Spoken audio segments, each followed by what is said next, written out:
Good afternoon. This is Malan from Hearts&Minds Development Center. Welcome to our Being Whole, Being Me series.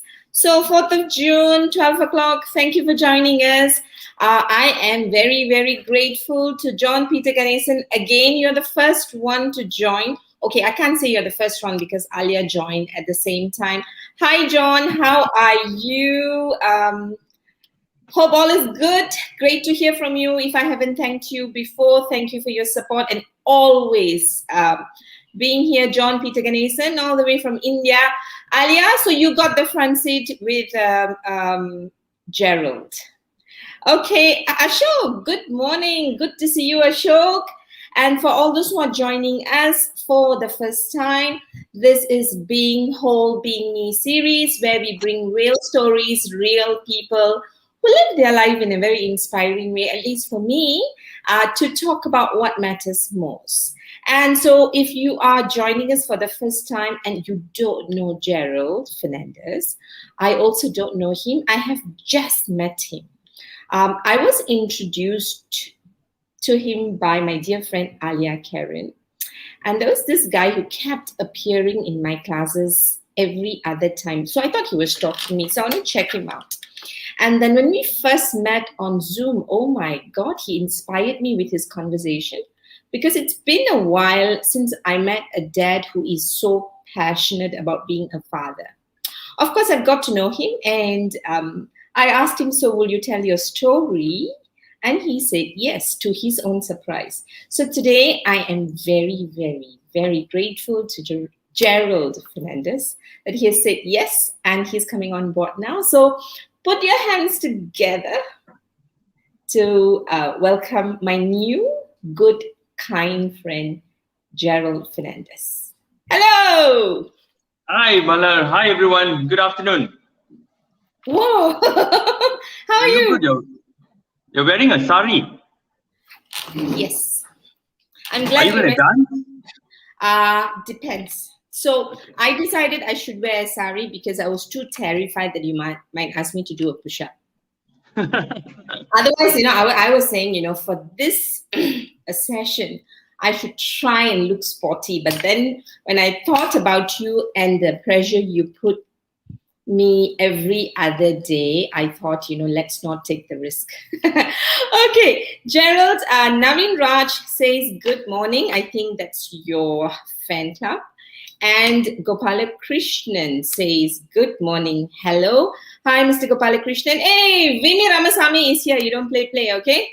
I don't know whether you know Vini Ramasamy. Yeah, we are getting... Yeah, I know. Vini, I've attended the White House session and she was the MC. Amazing job. Correct. And she is here, so better watch out. Oh, wow. Thank you.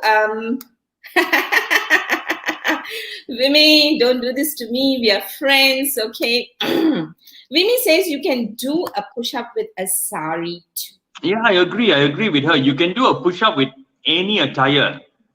Yeah. The only thing is this, right? I can go down and that's it.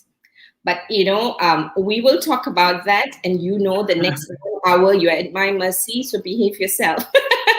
All right. Patpal, good afternoon. Patpal is here. Mr. Gopalakrishnan is from Chennai. Hi from Chennai. Navin Raj, a very good afternoon to you guys. Yes, sorry. I have a slight cough. All right, so let's get started. Gerald Fernandez, you are the CEO of how many companies? Just 2 companies. Tell us more. It's actually one company, but we just, out of convenience, we kind of created both companies. So I'm the CEO of 2 companies. One is called 3 Quantum, and the other one is called Tapro. 3 Quantum is a marketing and business development consulting company, and Tapro is in 3 major areas: learning and development, talent acquisition, and HR advisory. So simple, small and simple. It sounds simple for you, but for me, it's like, okay, I only do training, and this is too much for me. So, and I thought I should ask you this question, because whenever we have a call and I ask you about work, you never get into that space, right? And so, how long have you been running a business? This is the 9th year. Wow, cool. Yeah, so we've survived 9 years. We have survived. 9 years, survived and thrived. Okay, Alia wants to know if you have any vacancy, but you will take it offline if you're offering her any job. I will, but I can say we can't afford Alia. Okay, so and oh my God, Patpal, I saw the old party video in India doing weights. What's a few push-ups? Okay, so I don't know, Patpal, whether you're associating me with push-ups or parties, but immaterial of that, we got to try harder, all right? What we might do, Patpal, when you come on the show is you can play the drum and I can dance for you. All right. So right now we're going to pay attention to this wonderful young man here. So tell us a little bit about yourself that you're willing to tell the world. Yes, I think not much really, but I was brought up in a place called Kapong, so I think many of you know where Kapong is. So my childhood was in Kapong. I'm the youngest of 4 boys. So my mother had a tough time, bringing up 4 very active boys. So the youngest of that. So we lived in this place called Kapong all my life, practically all my life, until I went to uni, and then we moved on to Shah Alam and then to Subang Jaya, and now we're all in Subang Jaya. So yes, I had a very enjoyable, even though it's humble, even though it's very humble life, but it was very enjoyable because it was very simple, and it was very nice. Yeah, so that was my beginnings. And then I went to Stanford College, started my diploma in computer science, which was very nice. And I wanted to go overseas, right? So all 3 of my elder brothers never had the chance to go overseas, and I always had that dream that I wanted to study abroad. But we didn't have money. And my father didn't have enough money. He was the sole breadwinner. My mother was an excellent housewife, a mother, and she gave all she had for us. So what I did was, to cut the long story short, I worked 3 jobs just to save some money. I was 18, 19 years old. I worked 3 jobs just to save some money, pocket money, buy my air ticket, buy my clothes. I didn't know what to expect. That was my first time getting on a plane and going abroad. Right? Took a loan from RHB. They were quite good to give me a study loan that I paid back forever.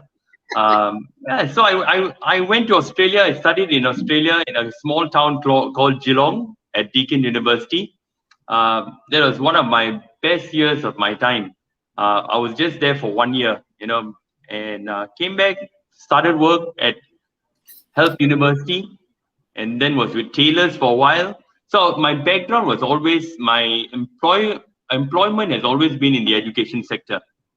And 9 years ago, I decided to go out on my own, start something on my own. I thought before I touch 40, I got to start something on my own because I've always wanted to be an entrepreneur. I always wanted to do something on my own. So I thought, yeah, before I touch 40, I got to do that. So that's a quick thing about me. So you don't have to reveal your age. Don't have to. So you're already 40 is what you're saying. Nice one. Hey, I want to ask you, so in your growing years, I love the way you talk about your mom. And we did see this video of you and your mom. I'm not sure whether you got to see the video just now, which we showed in the beginning, which was supposed to be a surprise for you. Okay. So yeah, but you didn't look surprised. I wasn't sure. Now, I saw the video. It was very nice. All right. And so I'm very curious. So were you a mommy's boy or a daddy's boy? I mean, they always say the youngest is always the mummy's boy, right? But I don't think I was the mummy's boy. All of us had the kind of equal share, but all of us were mummy's boy, I think. From my eldest brother to me to, everyone else. I think my mother showed equal amount of love to everybody. I mean, my father loved us, but it was a very different sort of love because he was working so hard and, trying to keep everything afloat with a small salary. But he gave us the best of everything, and he always tells my mother, whatever it is, give them the right amount of food. Don't stinge on food, but everything else you can, but don't stinge on food, right? So I think my mother was her whole life, she came from India. She got married to a man she never knew. It was an arranged marriage. She just ended up in the altar and said, I do, and that was it. So I think she gave all her life to us, her strength, her life, her love, whatever that she had, she kind of gave it to us. Yeah. So, I mean, I'm very thankful and lots of gratitude to them. My father passed on about 10 years ago. So, they gave everything they had at that point of time, but whatever they had, they gave us. Okay. So how was, so if going back to your childhood, if there are bits that you could go back to and rewind and replay and remake the movie in terms of your time with your father, what do you wish you had a bit more? Because I can see that you've spent a lot of time with your mom, and I love the way you're always, I've not heard you speaking ill of anybody. That's the problem with you, okay? So I'm not expecting that of you. But so this is really, if there are parts of your dad that you miss, what would those parts be? Okay, I didn't get the last part, Malu, because it was the. What do you miss about your relationship with your father? Okay. Actually, I don't have any particular regrets or whatever. So if you ask me to rewind the video, I'll play that the same way again. Yeah. I think I'm not asking regrets. No, I'm not asking you if you regret, because okay.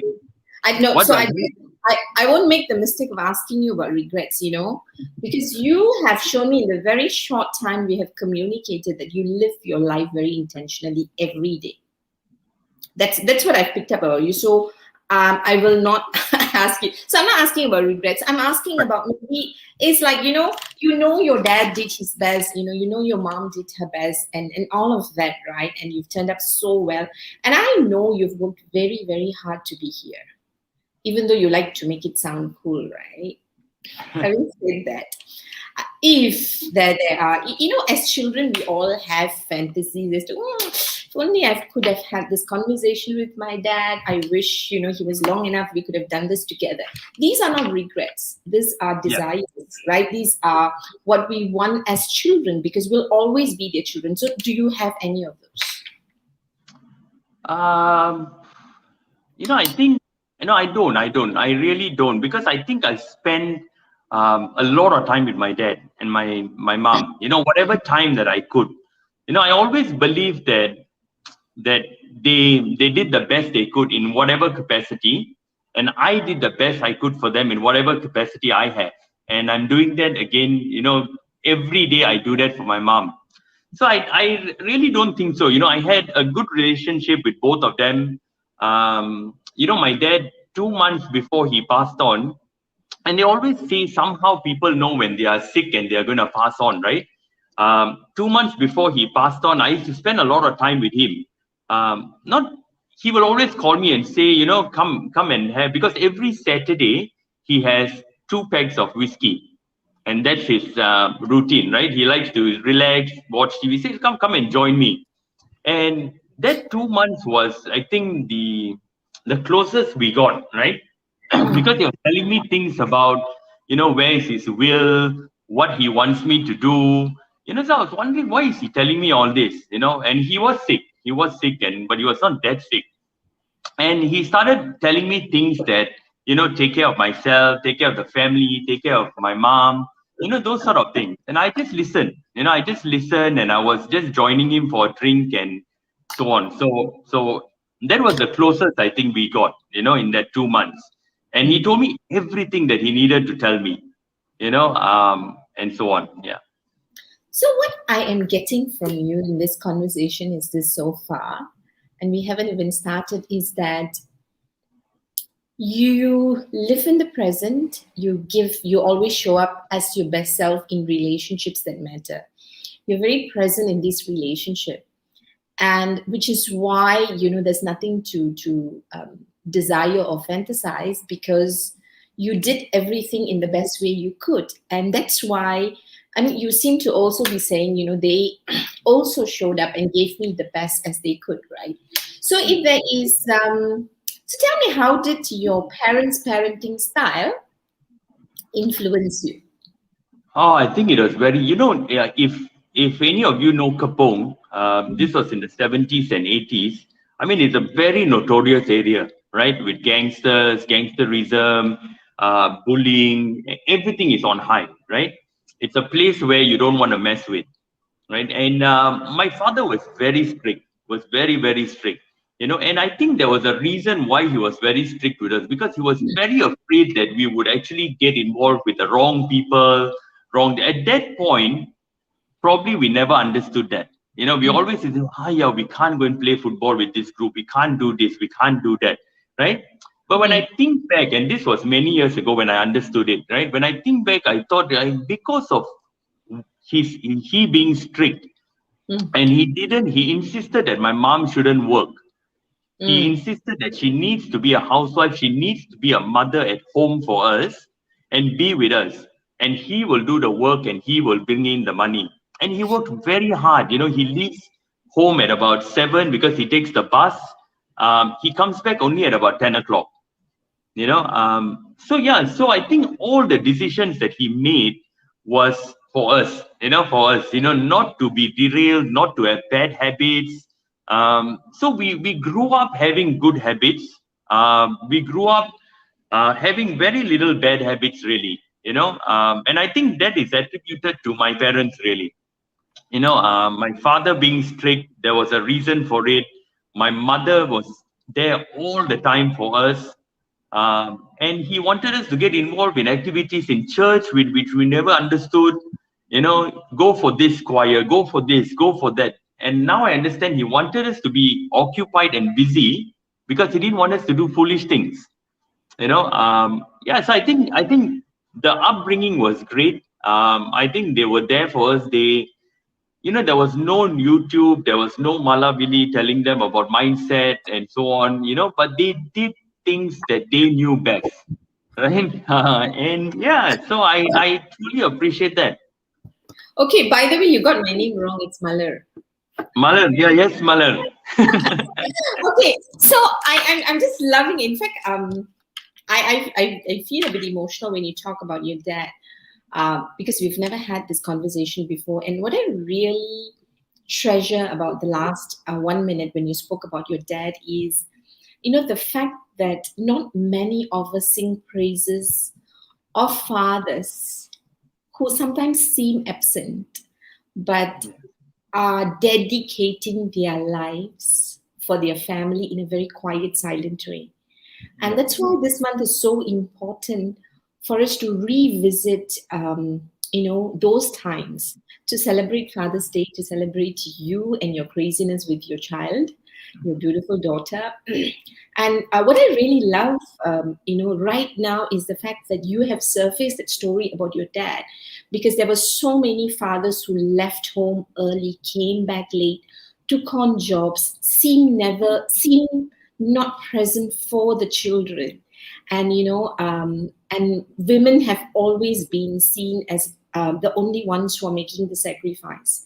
And I think where credit is due, it is important. All right, and that's why I love what you really brought up about your dad, Gerald. So now, see, I'm trying to call you by the right name. And so thank you for sharing that part of you, right? But everyone who's gathered here is gathered here because of the photos I've been putting up about you doing push-up, and you and your tagline, that you want to be the best looking father who wants to walk down his daughter, right, down the aisle, right? And, and I think that's what caught my attention when you spoke to me for the first time. And I was thinking, like, whoa, there was vanity, and we know that. You want to be best looking. So tell me, let's go back to the day when you woke up and you say, I'm having this vision of being the best looking dad. So let's go back to the day, how it happened, what happened, and yeah, really what happened. Okay. So growing, I mean, just a little backward, growing up, I was always a sports person, so I was a sportsman, I love sports, I love activities, I played hockey, I can play hockey, football, and badminton in one single day, right? And that's how my activities were. So I was like, my wife will always, joke. She says, "You did more sports than studying," which is true. I will go out and play sports and so on. I come back and study for half an hour, and that was how it was, right? Now, Mm, when I reached, after coming back from Australia and starting work, that kind of, took a backseat. Sports activities kind of took a backseat because I started my first job and I wanted to prove to my bosses that I can be better. I wanted to achieve certain things. And I was working very hard. I was working very, very hard, for probably 12, 15 years. 12, 15 years, health and wellness took a backseat, because in my mind I always thought, I'm a sportsman, I'm healthy, I'm fit, I can do this. But what I didn't know, as years were going, I was just growing fatter, I was growing unhealthy, my mindset was affected, and so on. So yeah, so that didn't hit me because in my mind I always thought of myself as healthy. I always thought of myself as, I'm a sports person. How can this affect me? I've always been healthy. Then about, Ashlyn was born. Ashlyn is my daughter, by the way. Ashlyn was born in 2010. 2010, so she's 11 years old now, 2010. And she was born in August 2010. And my father passed away in February 2011. So he saw Ashlyn, but Ashlyn can't remember him, obviously, and he always wanted to see my child before anything happens to him, So I was working too hard, I was working too hard. I was living out of a suitcase. I was traveling a lot. I was entertaining a lot, and I didn't realize what damage it was doing to my health, and at that point, when I weighed myself, I was 110 kilos. I was 110 kgs. I was so fat. I was so fat. I was so unhealthy. And then Ashlyn was born. And in December, when my dad fell sick, and in February, when he passed on, that kind of shifted my whole paradigm, because I was thinking, I can't go on like this. I've got a beautiful daughter, I've got a beautiful family. I can't be traveling. I've got to be a father who is present. I've got to be a father who's there, you know. And my father's death actually kind of changed a lot of what my perspective was, because that was the first death in the family. I mean, yeah, my uncles had passed away, but closer to me, my very own, that was my first death. And that kind of threw me off the rails. you know I went back to work, and I just couldn't work. I just couldn't work. I didn't find it exciting anymore. I was sitting in Melbourne, and I took out a piece of paper, and I said, I'm resigning in 6 months time. I'm resigning in 6 months time. Why 6 months? Because I needed to save some money before I resigned. So that kind of the death of my father affected me quite a bit. you know and then I looked in the mirror, and I thought, I'm so unhealthy. I'm fat, I'm so unhealthy, and I want to look great for my daughter. I want to be that example for her. When I walk her down the aisle, when I be with her throughout this journey, I want to be in the best shape, the best looking for her. And I want to for myself, right? So I thought, I've got to love myself more, and I've got to make that change. And that really started this whole journey of wellness for me, health and wellness. Yeah.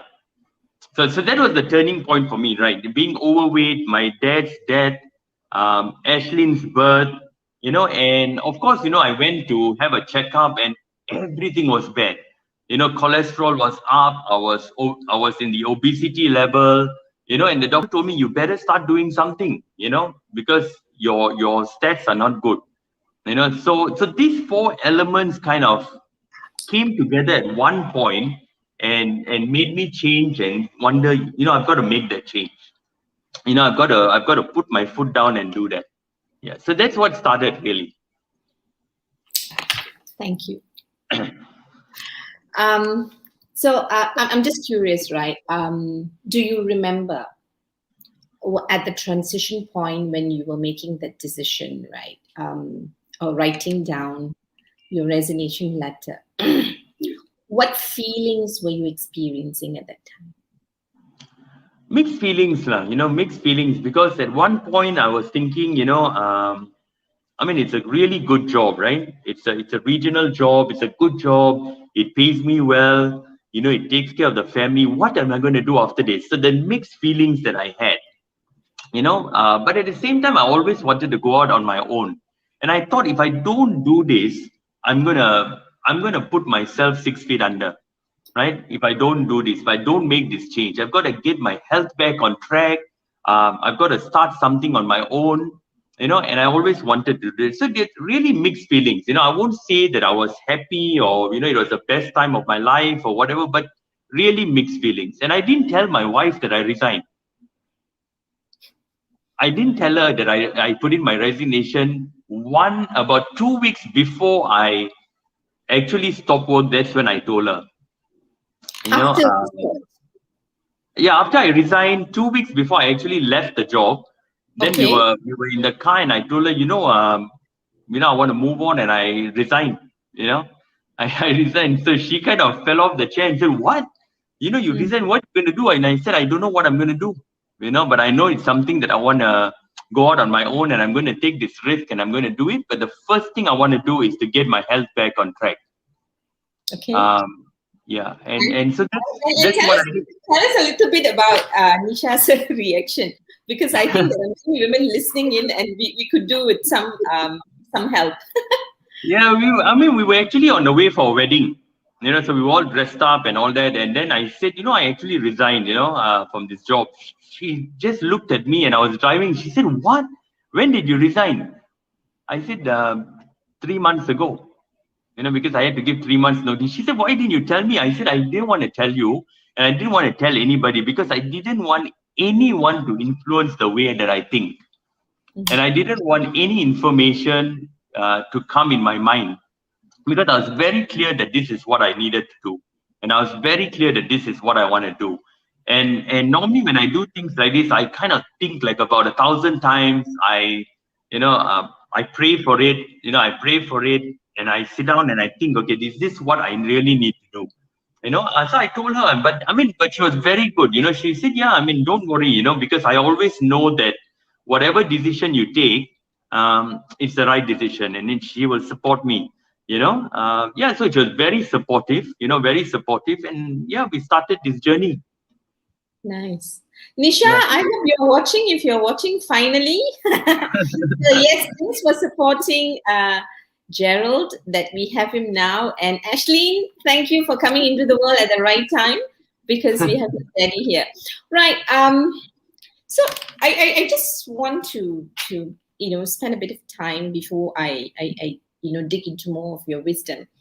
Um, so tell me, I know there was, you said feelings. I'm sure there was fear. I'm sure there was anxiety. I'm sure, there was this thing because you come across like a man, a man who says, I got to have this, and I got to have things under control, and you want to be the man of the house. That's what I'm hearing, right? But as I hear that, I think it's very, very brave for a man who thinks 1,000 times that to make such a courageous choice, such a risky choice, now that you have a child on board, right? So if you think about your moments of courage to make this decision, because right now I am very, very sure there are many men in your shoes, either by choice or not, right?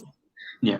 What would you tell them? How do you know, as the man of the house, when you know you want to give your best to your family, but at the same time, you actually don't know where to start, but you know you need to start. You know you need to stop hurting yourself. You need to stop living a life that takes you away from what you're working for, your family, right?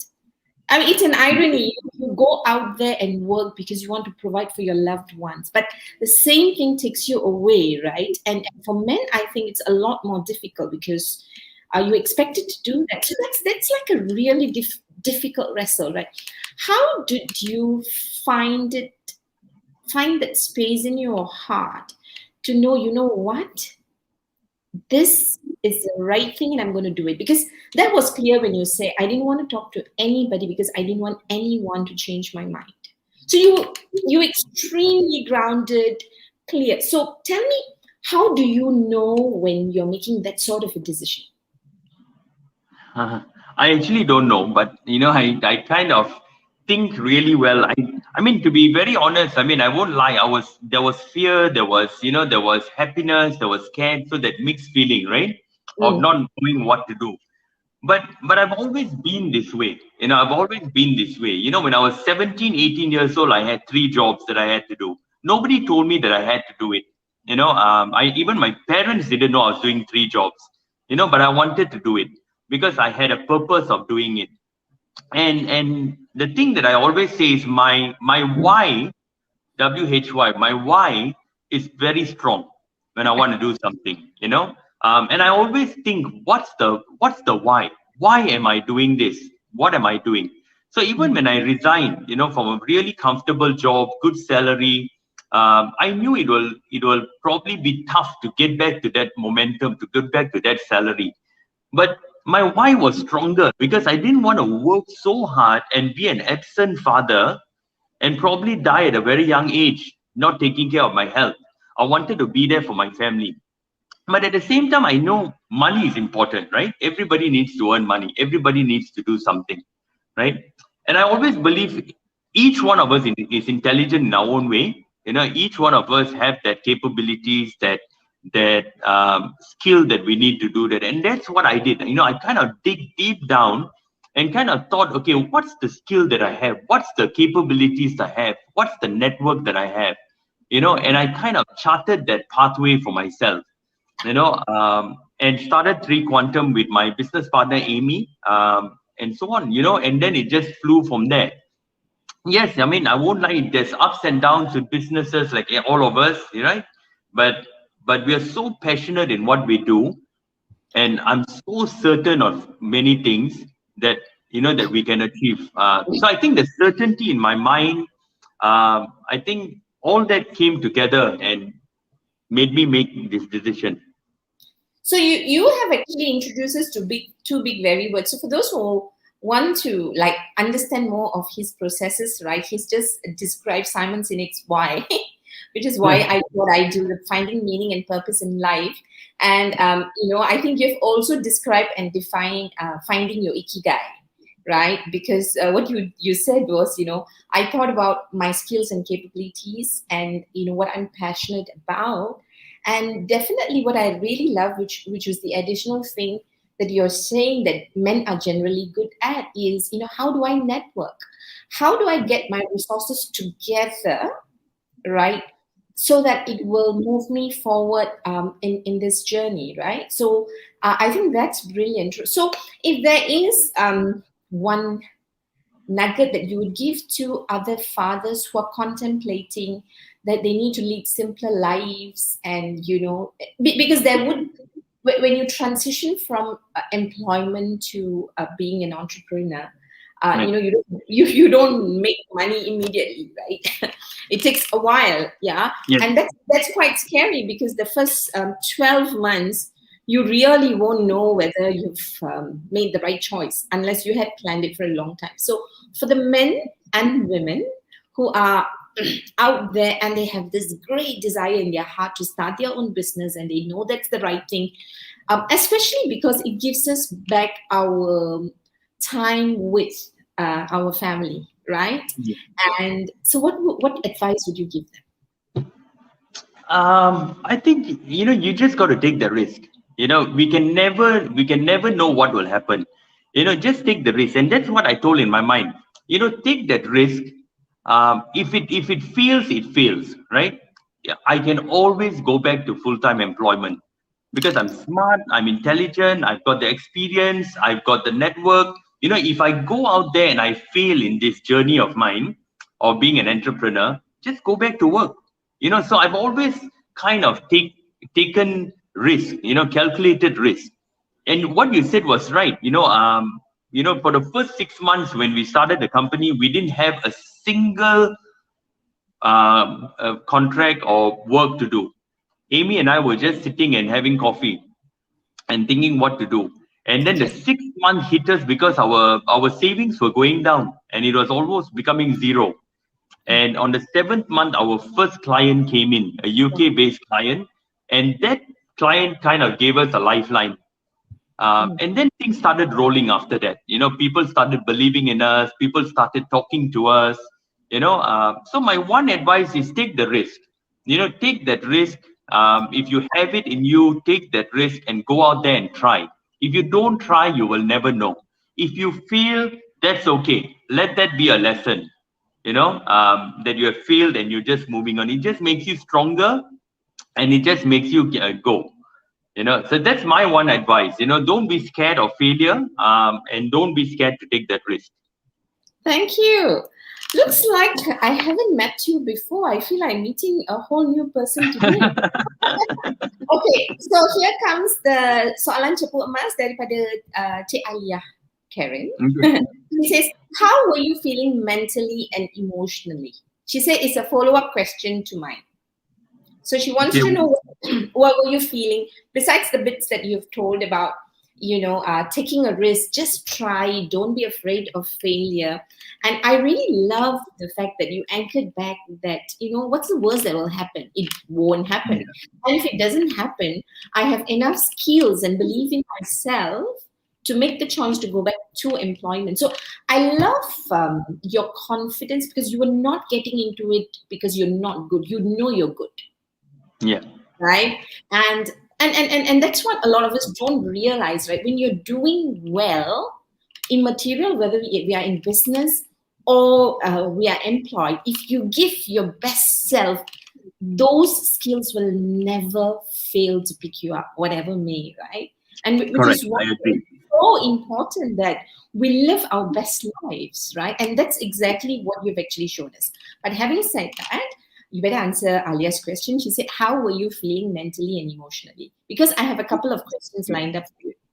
Okay, I was actually mentally and emotionally, I was actually very strong. mentally I was very strong because I was very determined to do this, to take this next action. So mentally I was very strong. And I think mindset as well. If you have a right mindset moving forward and mentally you are strong, half the battle is won, right? Emotionally, yeah, emotionally I was strong, but of course that part of me emotionally was saying, I've left this job, it's comfortable, now I'm moving on. That fear of, can I provide the same way as how I have been doing for the family? And that's an assurance that I gave Nisha. I said nothing changes, everything remains the same, and it only gets better. So mentally I was very strong, emotionally I was very strong, but of course there's that tinge of moments of fear and so on that comes in play. Then I go back to the drawing board and I say, no, I've got this. I've got this. I know what I'm doing, and this is the path that I'm taking. Yeah. Okay, so I want to pause there for a moment. So two questions that's coming to my mind before I ask other people's questions is number one, right? Tell us a little bit if there's one piece of advice that you would give other men and women who are looking and making choices like you. How can their partners, if they're married, and support them better? What's the best way to support when you are giving your best, but you don't know the outcomes, right? What Yeah. can you do to help you to stay calm and just focus, knowing and believing that you are giving your best? So what can the partners do? I think, I've been blessed in that sense, so Nisha was very supportive, she's very supportive till today, and she's always been, I've known Nisha almost all my life, more than half of my life I've known Nisha, so she's been very supportive, so I think if your family is supportive, and you have that similar goal, similar path, I think the big battle is won already, Okay, because your mind will be very clear. sorry, define supportive for us, because I think it's very easy for people to say, I support you, darling. Yeah. Words are cheap, right? So give us some examples of what did these people do for you, specifically Nisha, because I know you say this all the time. But tell us so that other partners who are listening to this will know that, maybe I can do better to support my partner in this journey. After all, my partner is doing this for us, right? So what are some things that you remember in terms of what she said, or in your lowest moment when you doubted yourself? What happened that you really felt support? Yeah. So I think support can come in many ways, right? Just being present there with you, just motivating you, supporting you in your ideas, and telling you, don't worry, just move on. Financially, yes, she said, don't worry. If we fall back on anything, there's money there. We can use our savings. So that assurance that from your partner that I'll be there. I'm there. So just being present, and I think this works both ways as well. Whether it's the husband or the wife, Yes. both have to sit down and be supportive to each other. Mm. I'll give you an example. Like, I've always been this way, but I'm equally as supportive to Nisha as she is to me. Mhm. I try to do as much as I can at home. In terms of housework or spending time with Ashlyn and so on. So we kind of put our supportive systems in place, for each other. So we Mm. don't burden one person or the other. So Nice. wherever we can help, wherever we can do, we do it. And I think that keeps everything burning, that keeps the whole support system going. And before, just one more thing, I think it's also important to have the right people with you, apart from your family, to have the right people. So I have the right partners, business partners that I have with me, Amy, Winnie, I have the right people with me in the business. I have my right mentors. Until today I've got two really good mentors that I go to with, if I have some problems or I feel feeling down. So I think the people that you connect with, the people that you mix around with is very, very important. Someone who can really bring you up, someone who can really push you, and just be there with you. Yeah. Nice, nice. What I loved about all the things that you've said, and I'm just going to summarize it, right, is I love the way. So we're not trying to bring in gender issues here, but I love the fact that you say, if I expect my wife, in this case, to support me in my choices, then and my roles, and I will do the same for her. And I think that's a golden nugget of being supportive of each other, because it doesn't stand on one person to support, Yeah, right? And correct. and that's what you have told, and you've shared, which is really brilliant. All right, so thank you very much. And you've also said you are as good as the people you mix around with, Correct. right? Yeah, yeah, Correct. that's good. Yeah. So if you're going to have people around you who are negative, who are telling you, "Oh my gosh, employment is so safe. Why are you doing all of this? Are you sure? Don't take the risk. You're a man. If you mix around with people like that, then definitely the self doubt is going to Yes. increase. So all of you, you know what to do. Support both ways. And if you look around and you see your support system around is saying the wrong things, change your system. All right. Now, one question before I go on to Vimi's one. I was very moved when you told Nisha, nothing changes. Yeah. All right. What made you so sure that nothing will change? Because you had no business to start with. Okay, this is the part where Malar, you always say that I love myself too much, right?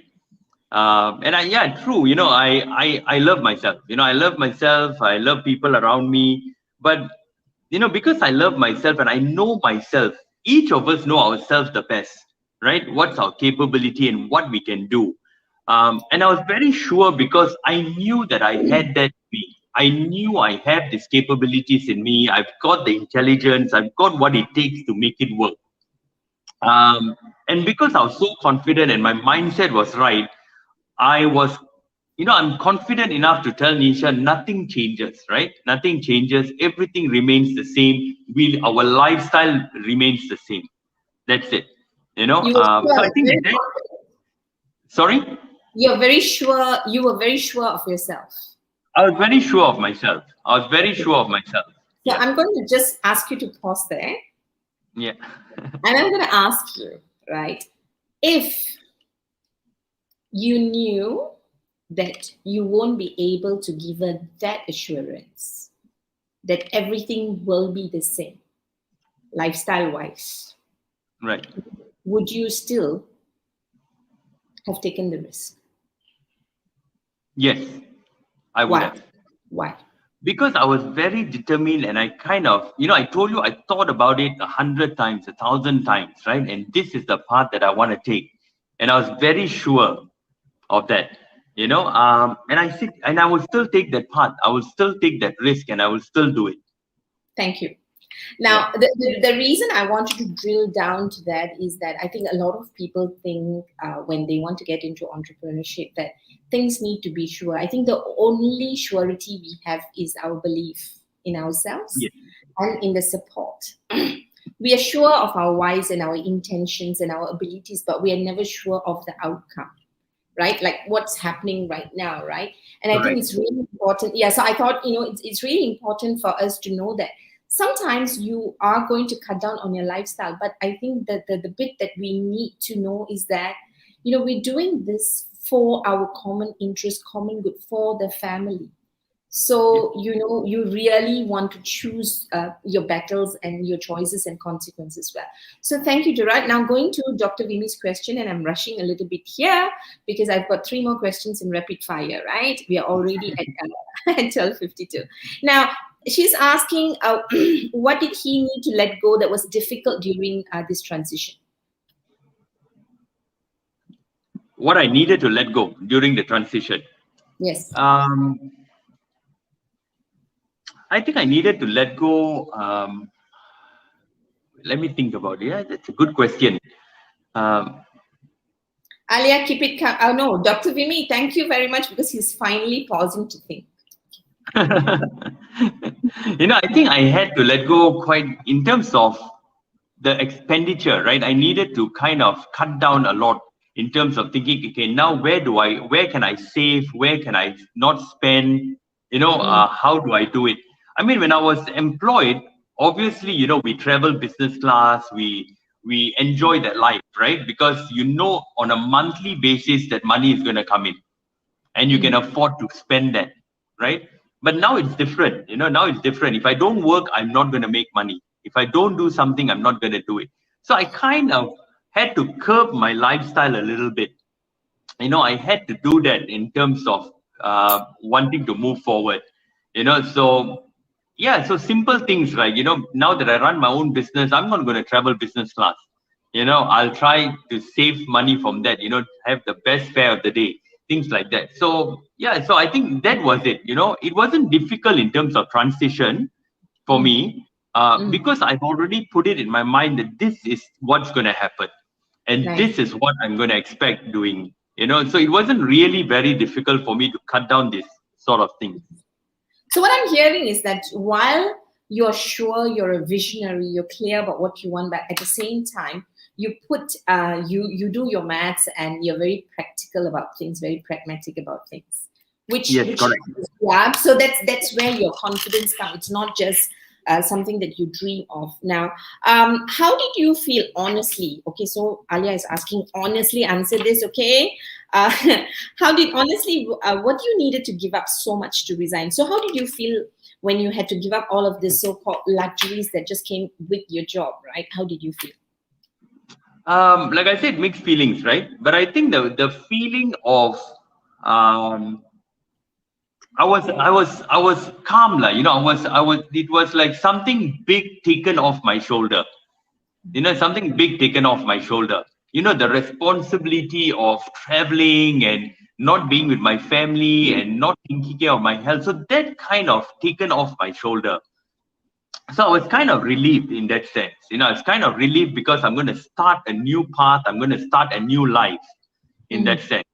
So one word is I was relieved. Nice, nice. Yeah. And so this is so interesting, right, Gerald? Because I think we don't hear men sharing how relieving it is to be relieved of this responsibilities that you shoulder as part of your job, right? Because I think every time we look at specifically men, but generally the corporate people or people with a job, right? We look at them and we admire the perks that comes with it, the glamour that comes with it, but no one knows what you are holding on your shoulder. And thank you for thank you for sharing that. Okay, now. Oh my gosh, looks like I'm going to like you better, man. Naveen Raj is asking, now looking back, it's a very long path, 9 years only, not very long, okay, that has crossed. How is the future for you personally and your company, sir? Sir, I answer. think, okay. Hi, Naveen. Yeah, I think, it's my future. I think it's great. I think personally for me, for the company, I think we've got plans going ahead. Yes, the pandemic came unannounced. COVID-19 came unannounced, so we had to kind of shift our mind, shift our services, and go accordingly. But that doesn't stop us from moving. That doesn't stop us from doing what we do best. So I think there's a lot of things we're doing. We're always on a work in progress. I always tell my partners, my colleagues, we're always on WIP, work in progress, no matter how good we are, right? We always need to move. We got to innovate. We got to do things. And one of my mentors always say this, right? Uniqueness is our power, innovation is our king, and originality is our currency. And I truly believe in that. And if we are honest, we are unique, we know how to innovate and just be original, just be us. I think there's a lot moving One ahead. more time. Sorry? Uniqueness is our power. Yes, uniqueness is power, innovation is king, and originality is our currency. Wow. So I think, Okay. yeah, Wow. I think for all of us, there's so much to look out there. Mm, There's so many opportunities. There's so many things that we can do. mm, With the pandemic, I think it's beyond Malaysia, right? Beyond Malaysia. We got to mm. reach out there and work with people, leverage off our uniqueness and grow. Nice, thanks. There's one Nisha Bagda. That's my wife. Okay, so yeah, I wanted to make sure it's the same Nisha. So it is your darling. Okay, Nisha, thank you very much. I'm glad you're listening in. I hope you're listening to all the good things he's saying about you. All right, I'm not too sure whether do you tell her all of this personally? You do lah. Yeah, I do, of course.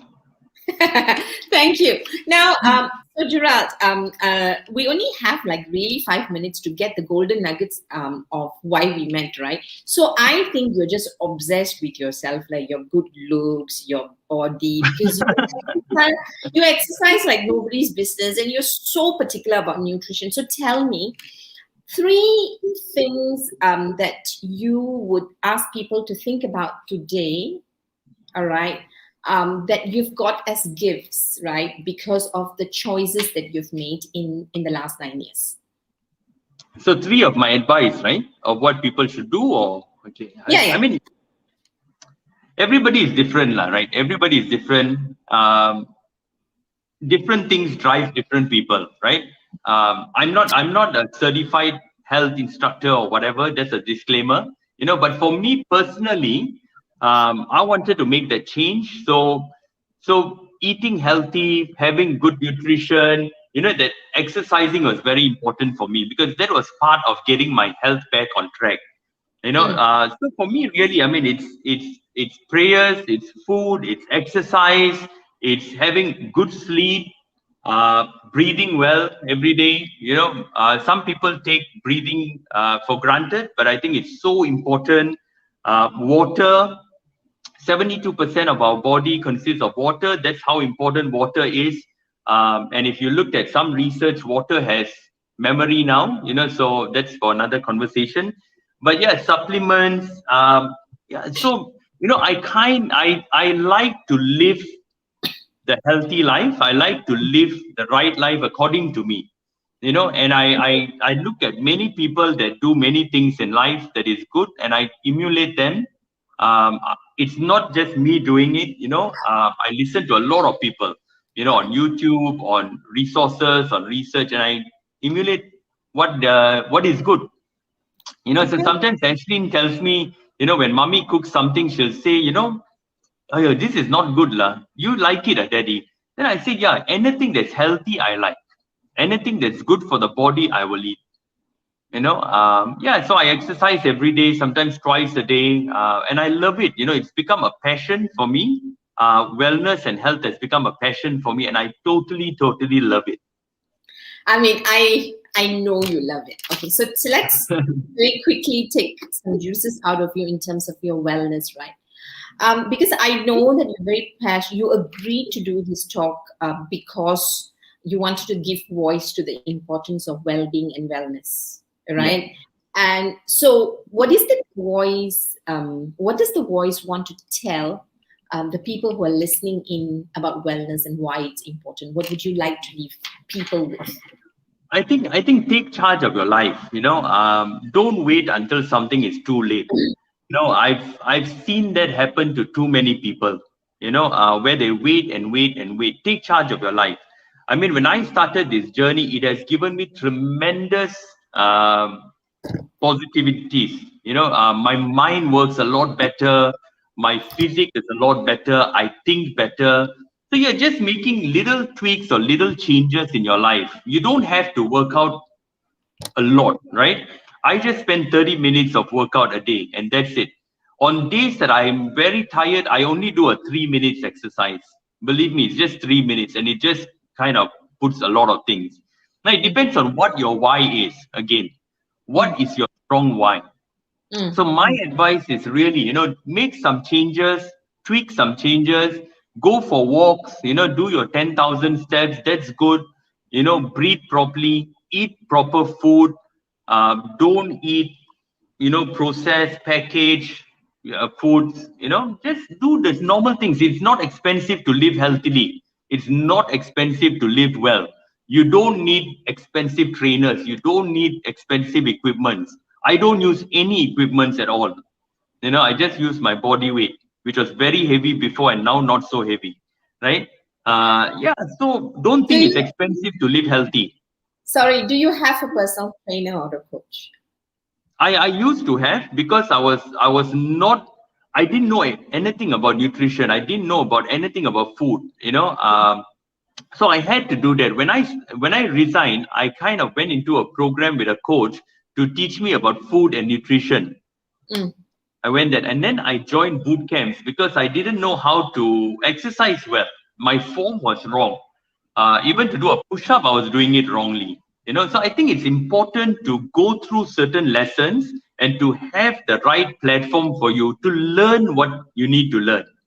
Got it. Right. And I was doing boot camps for 7 years before I finally said I can do it all on my own now. So 7 years. yeah, 7 years I was doing boot camp because I just needed to learn a lot of things, until today I'm learning. Okay. So now I do everything on my own. I work out my nutrition, I work out my exercises, I curate what I need to do on my own, and I just do it. Okay. It's So just a now, habit. now that you've acquired so much of knowledge about well-being, wellness, and I think you've put a whole system together because you nag me all the time, right? Um, so you have a whole system. Is there a book coming out?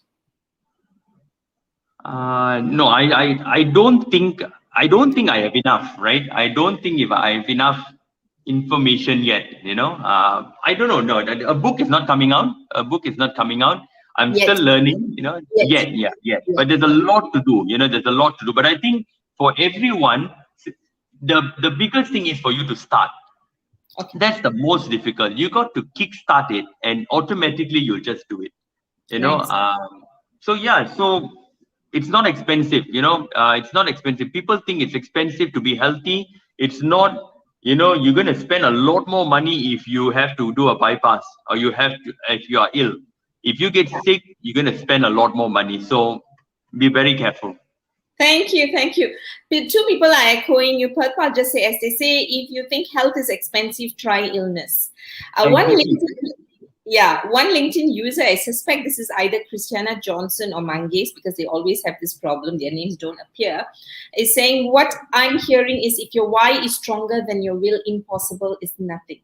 So go and get your why first, kickstart. And if you still have problems, please contact Gerald Fernandez. Would that be okay? Yeah, Ken. I mean, I'm always happy to advise. I'm not an expert. But I am happy to share what I do. And if Nice. it works for you, great, right? And you can tweak it accordingly. But there's a lot of experts out there who can also give you expert advice as well. Yeah, but you did make it very clear that when you start, make sure you start with someone who knows what they are doing, because they would be able to lead you in the direction that you need to go. Because I think a lot of us, think we can learn from YouTube. And sometimes it's not that the YouTube teachers are wrong, but what they are saying may not work for you. You need to understand how your whole system works.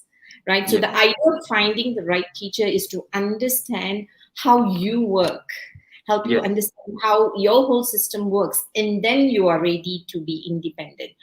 Last question for the day. What metrics do you try hitting in your health journey?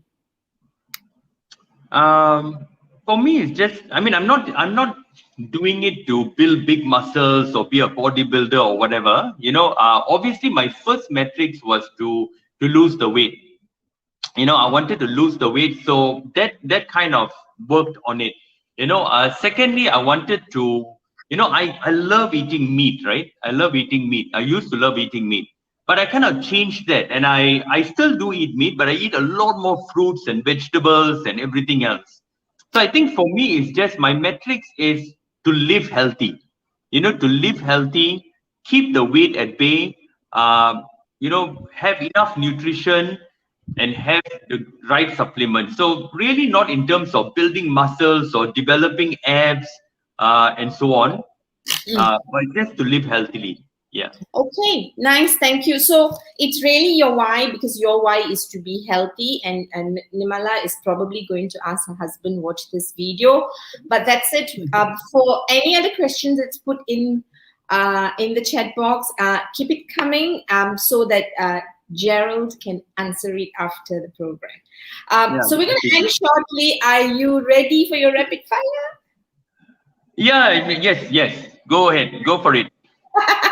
You've already surprised me enough. So let's just end with a couple of rapid fire questions. So what are rapid fire questions? You don't think, you just talk, okay? One superpower that you have to change the world. Sorry again. One Not very rapid because I'm asking you again. you're buying time.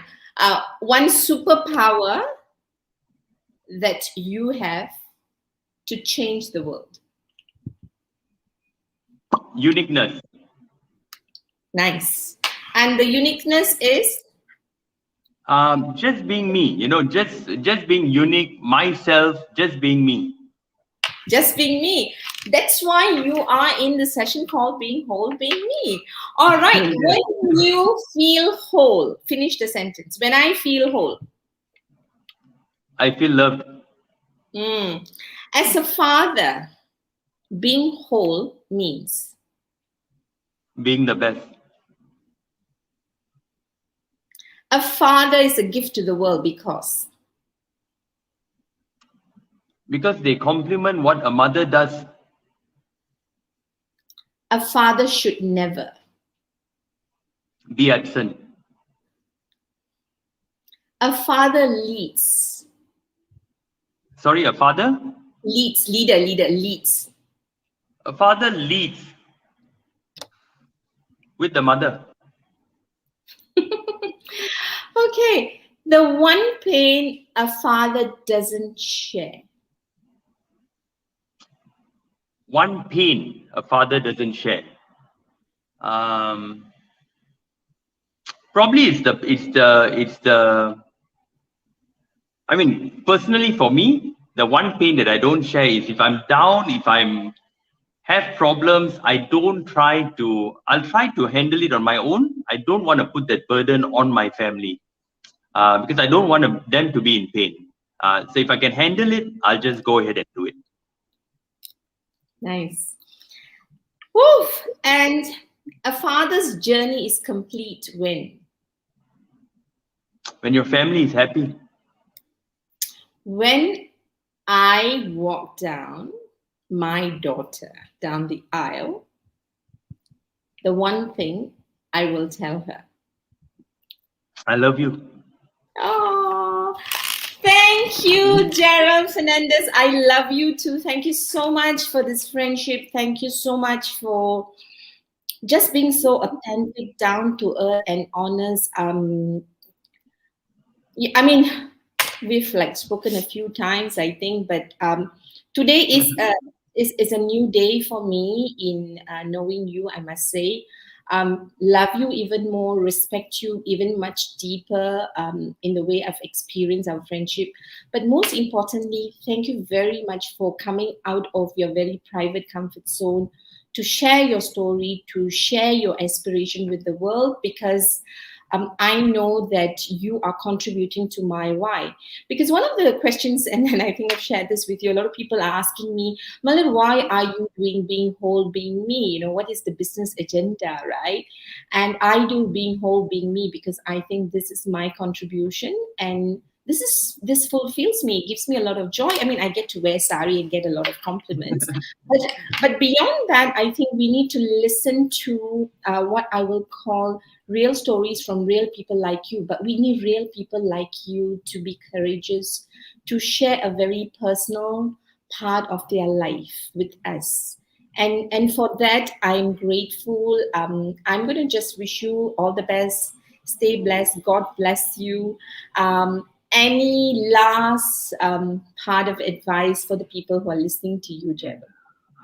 Thank you, Malar, for getting me on this. I've never shared this story on platforms like this, like social media. Probably only the closest people to me know what my story is. So I'm quite thankful to come and share this with you. I think this platform is excellent. And because I thought about it a lot of times, right, whether I should be doing this, and because your platform is great, it just brings on people who are like you and me. You know, we're not famous. You are famous. I'm not. We're not famous. We're not out there. We're just doing what we can, right? Yeah, so I'm glad to share this story. I'm grateful for this. You know, I'm grateful for this session. Keep going. Your why is very strong. Keep going. And for the people out there, yeah, find your why. You know, because if you find that why, automatically things fall into place, and then believe in it. You know, believe in what you're doing, and you will fly. You know, you will fly. Every one of us is born smart, born intelligent. We just have to dig deep and bring it out and go ahead with it. So yeah, all the best to everyone. Thank you. So you see a lot of thank yous. Welcome, goodbyes now. Thank you very much, Gerald. I Thank will you. continue as I jump into my next session. I think you're coming into. For those Yes. who still don't know what to do with their lunchtime, and as you say goodbye to Gerald, bye-bye. All right, I'm going to jump into another session. So if you want to join me, we're going to talk about anxiety and depression with Momentum. So you can check out Momentum and join us in that conversation too. While we do that, I want to thank all of you for supporting me, supporting us in this journey. If you know of people who can share their great life, great stories, let us know. Now, before I leave you, what can you expect next week? So it's amazing what Gerald has done for us, because he spoke a lot about absent fathers. And next week, we are bringing in another good friend of mine, good friend, met him only once or twice, a great HR person who has turned to become a therapist, really passionate about it. I'll be bringing on Daryl Lutz, who's agreed to talk to us about functional families and functional individuals. So the topic for next week is enmeshed mothers and absent fathers. Because unless we work together, we cannot create functional families. And without functional families, there's no way we're going to create a functional community and nation. With that, thank you very much. I will see you on the other side. Otherwise, I'll see you next Friday, same time, hopefully same place, but definitely virtually. Till then, stay well. And if for those who missed Gerald's good-looking video, we will put on the video for now. Again, have a great day. Bye.